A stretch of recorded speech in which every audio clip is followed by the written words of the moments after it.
Kings of the Crop. My name is Trey. I will be your host for another episode. And today we have none other than Ian Webster. Hi Web, how are you doing? I'm good, man. Thanks for having me. Thanks for your time. We just want to get straight into it. The show basically speaks to Calypsonians who have contributed significantly to the Pic-O-De-Crop competition. Yeah. You have won 4 crowns. Yeah. We want to take us back to the very beginning. What inspired you to want to get into music in the first place? Well, I was always good at music from the time I was at primary school. I spent 1 year at Deacon's Primary School, transferred to Christchurch Boys, as it was called at the time. It's now Milton Lynch. I fell into the hands of a gentleman by the name of Mr. Anthony Nurse, and he would have kind of guided a lot of us. When I say a lot of us, because it was myself, it was a guy named Sean Lane, Steve Sobers, Andre J. Yard, Andre A. Yard, another Sean Yard. There were quite a few of us, Marlon Lee Gall. The list goes on that are still involved in music, but he would have started that love for music within us, and he would have nurtured that in a significant way. Was a member of the school's choir, and so I was naturally good at singing. I was good with music, and so that kind of like paved the way for me to naturally, get involved in music because it was something that I was just naturally good at. So then what then led you to the Calypso art form? Because it's one thing to be able to sing, but Calypso is a whole other beast. Well, that too was something that came pretty natural. Back in 1998, in that particular year, Red Plastic Bag had won the crown in Barbados with a song called Material. And at that time, my form teacher, who is now Senator Dr. John Rogers, right? He was my form teacher. And what he did was we had an incident at the school where some of the guys had vandalized the school, and the principal had called in the parents and made the parents buy different types of materials. So they had to buy the wood, the paint, all brushes and all these types of things. And well, out of that experience, Mr. Rogers, what we would have called him at the time, yeah. He pinned a Calypso for me using all of Red Plastic Bag's melody from Material. Got it. So, and at that time it was, if I can remember the melody correctly, and the first few lines of that Calypso, it was trouble. Well, some fellas them get in trouble for writing up the school wall.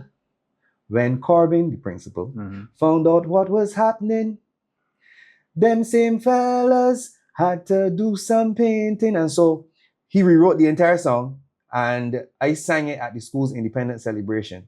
And I mean, I absolutely was surprised by the response of the students. The entire student body went crazy, including the same fellas that I was singing about. Right. So that for me was really the first time that I sang Calypso. And I really at the time didn't even know that I was good at it. But later on, singing in Richard Stout Teen Talent with what they would call a boy band. It was like a quintet, 5 of us, Infinity. Eventually, after my Richard Stout experience, I would have broken away from Infinity and delved into soca. I went into a soca band called Synergy, and the manager of that band, a gentleman by the name of Sean Clark, who now works with Supreme Counseling and these kinds of things, he would have been the person to kind of direct me now into social commentary. And first year I sang in Lion's Den, and I entered the Junior Calypso Monarch. I didn't make it into the finals or even the semifinals. I didn't get out the preliminary, actually. I think Malika Hart or somebody like that went on to win that year.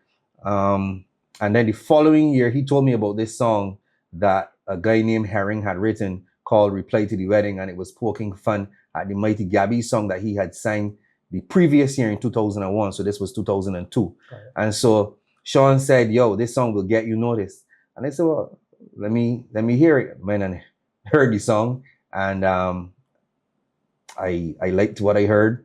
And yeah, that was pretty much the start of it. That is when people actually took notice. Hey, there's a youngster here that can sing some Calypso. He's pretty decent on stage.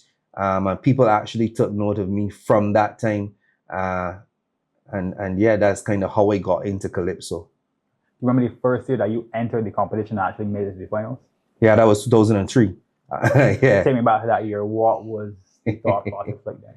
Well, I can remember It was an early morning, and Boo Husbands, the late Boo Husbands, he would have called me and said, Ian, you made it into the Pic-O-De-Crop semifinals. Congratulations. You know the work now start and that kind of stuff. And I was excited. I was just happy to make the semifinal because making the semifinals back in those days was a very big thing, you know. What I didn't expect was that I would have made the final too. And I went semifinals, made the finals, and in that particular final, there was a lot of controversy. I think there was an issue with Colin Spencer's song, and he would have been pulled by the NCF or something like that. Then you had TC, who was reserve, being pulled back into the competition after there was an issue with a song with Mr. Impact. Mr. Impact sang a song, I believe, called Life, that was pinned by Gabby, and apparently it was performed before in a previous competition. So there was a lot of controversy around the competition that particular year. So TC ended up back in the competition, and lo and behold, I ended up coming third. Bag won with a song called Here. TC came second and I came third.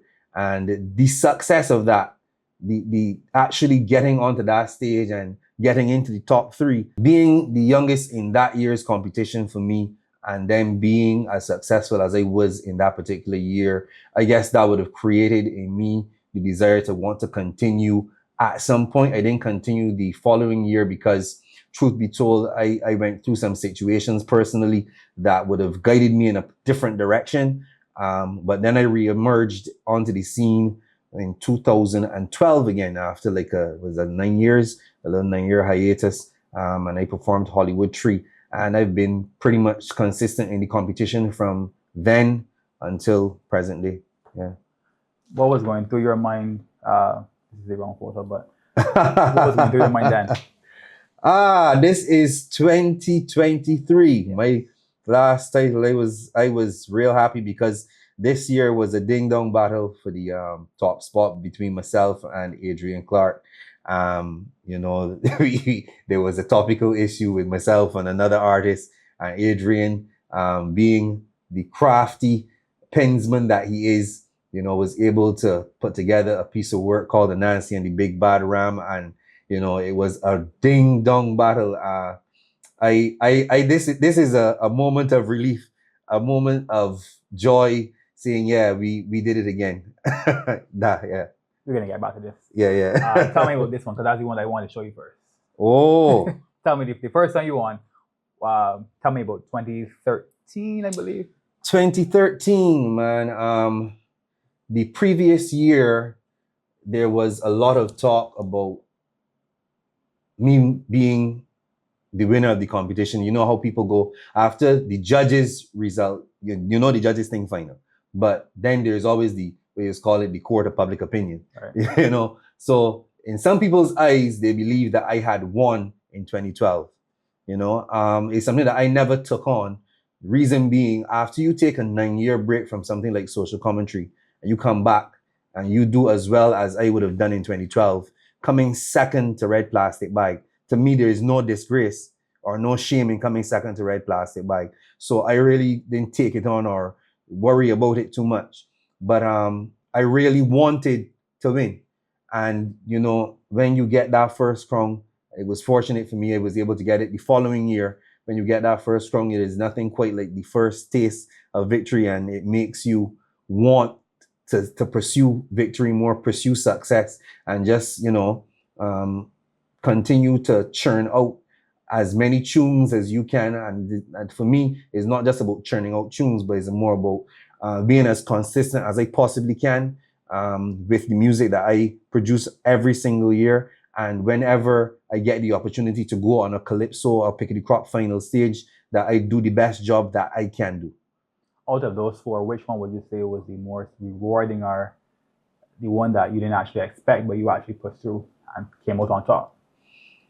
Well, to be honest with you, I don't necessarily go into a competition thinking that I'm not going to win. I go into competition wanting to win, but being mindful that anything can happen. So I don't necessarily rank my titles. It's to say that one was preferred above the other. But I would if I had to choose one, I would probably go with the first title. You know what I mean? Because that was the first one. Right. Yeah. And you never have to first. You never have to first, correct. What is your recipe for success if you want to share it? Well, people always tell you hard work. You know, you gotta put in work, you gotta put thought into what you're doing. I try to think outside of the box. I try to come from perspectives. And one of the things that I would have done over the years is have a lot of conversations with the greats that we have in Barbados. You know, I had a lot of conversations with Gabby, had a lot of conversations with Baig. One of the things that Baig would have taught me is that, you know, it's always about the angle and the unique angle, because we all sing about the same thing, but it's how you sing about it that makes a difference. And that is something that has always stayed with me. And that is something that I try to apply in terms of how I approach Calypso every single year. The competition now has one song. So you're only required to produce one song. Yeah. And there's no semifinal. Has that made it made you more competitive? What are your thoughts on it? Well, it doesn't make me any more or less competitive, because at the end of the day, when you are going to be a part of a competition like the Pic-O-De-Crop competition, you know what the position is before you enter. You know you're either going to sing 2 songs or you're going to sing 1 song. So for me, one doesn't make me more or less competitive. It's just knowing, well, okay, this year 2 songs. As it stands now, it's 1 song. It is requires a lot more focus. It requires maybe a lot more meticulous preparation, if you want to call it that. Not that the 2-song competition was any less in terms of its meticulous nature, but you had room for a lot more in terms of if you have an error, right, you can always make up in the second half. No, you have to execute at a high level for that one time, and that one shot is all you got. So it's very, very intense as far as making sure that your execution is on point. Speaking of challenges, last year you were challenged at the finals night. Yeah. You've already released Twisted. Mm-hmm. What can we expect from you in terms of the competition? Are you looking to, I don't want to say redeem yourself, but is that a part of your train of thought going forward? Well, to be honest, last year happened, and when I sat back in reflection, I blamed myself for what would have transpired, because I could have said to the MC, I am having a health challenge right now, and I would like to just try to get this rectified before I go on stage. And I didn't do that. I tried to push through because it was a very long night, as you could recall. The competition started extremely late last year. Ran well into the morning. I think I would probably been on stage maybe minutes to 1 or something, and that is something that had never happened at a Pic-O-De-Crop final that I was in. You know, so in my haste to want to get it over and done with, I messed myself up. So I don't think about necessarily redeeming myself, but I mean, when you look back on my record, I have messed up once. I haven't messed up on any other occasion. So I can't measure myself by the one time that I had a mishap, because mishaps will happen. You know, they've happened to the best. They've happened to Baig. They've happened to Adrian. There's so many Calypsonians up to last year, Mr. DJ, that he was in the final for the first time. It happens. So I am not going to necessarily sit down and blame, well, not blame myself, because I do blame myself, but harp on it. You know what I mean? Sit down and just wallow in the regret that this happened and that happened and everything could have been so much better now. It's a new year. It's a new opportunity. And once I do make the final, I will be going out there and giving it my best, like I always do, 100%, especially for the people that come and support iWeb year after year. That's my plan. I always look to go out there and give it my best. That was my intention last year, but it was tampered with given the situation and how late the show started, and you know, the cramps and all these types of things. And I didn't make a wise decision. I was hasty in my decision making, and I should have just waited try to get the cramp and everything out of my system and then proceed. But it's a new year.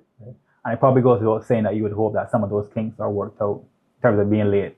Yeah, hopefully. Finals. Hopefully, you know, I'm really hopeful that, you know, we won't have a situation where the show starts as late as it did last year and ran as late as it did. It was one of the most challenging finals, to be honest with you, especially in terms of how late it started and how late the overall thing ended. You mentioned a couple of your colleagues, Adrian Clark, by mentioned Gabby as well. Mm-hmm. Who would you say is your toughest competitor in your mind? My toughest competitor? Or has been over the years, yeah. Any competition with Bag and Gabby is a very tough competition. Any competition with Adrian Clark is a tough competition. I competed against John King once. It's a tough competition. Kid Sight, tough competition. Please know that it's not a disrespect to any of the younger Calypsonians, but the men that have been in this thing for a while are men that you always have to watch in a competition because of the simple fact that they've been there, they've done it so many times, right? But going into a competition, I generally watch every single person. But if I have to list out tough competitors, I have to list those guys because they possess a wealth of experience and they have done it multiple times and for a very long time as well, you know? Yeah. And going forward, this will be my last question. Going forward, what do you think is needed to ensure that the art form continues? Well, over the years, we've had a lot of conversations about what is Calypso and what is not Calypso and these types of things. I think that the genre has to evolve and be allowed to evolve in the way that reggae has, in a way that, you know, let's say pop music has, the way that reggae sounded when Bob Marley was singing it is not the same way that reggae necessarily sounds when Tarrus Riley is singing it. Some of the tenets are still the same, the reggae strum, maybe the one drop rhythm. Yeah, those things are the same, but sonically, the music has changed and it sounds different now, you know? And I think the same thing needs to be allowed to happen in Calypso music in order for it to appeal to younger demographics so that, you know, they too would want to be involved in singing social commentary. And social commentary, I was listening to Bag a few weeks ago on Fireworks, and he was making the point that, you know, a lot of the songs that people herald from Bob Marley, you know, No Woman, No Cry and War and all these songs, these are social commentaries. And he's right.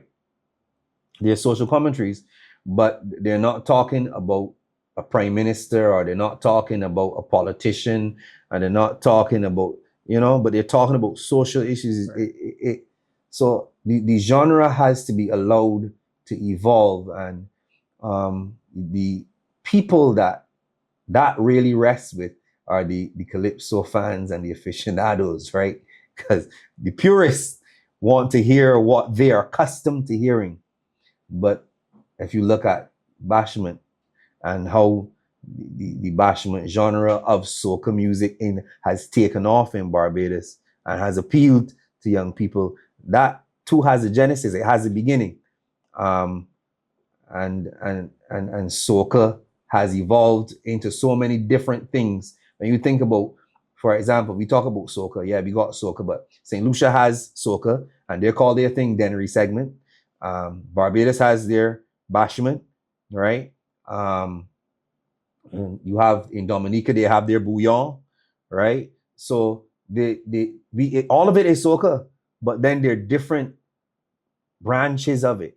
You know what I'm saying? Like same tree trunk, but different branches. You know what I'm saying? And so I think a similar thing has to happen as far as this social commentary and this Calypso genre is concerned. If we are to spread this to other generations and to get young people involved, it has to be allowed to evolve. Yeah. Cool. And I think that is a very good note to end on. Webb, thank you so much for your time. Thank you again for having me, man. This has been Kings of the Crop.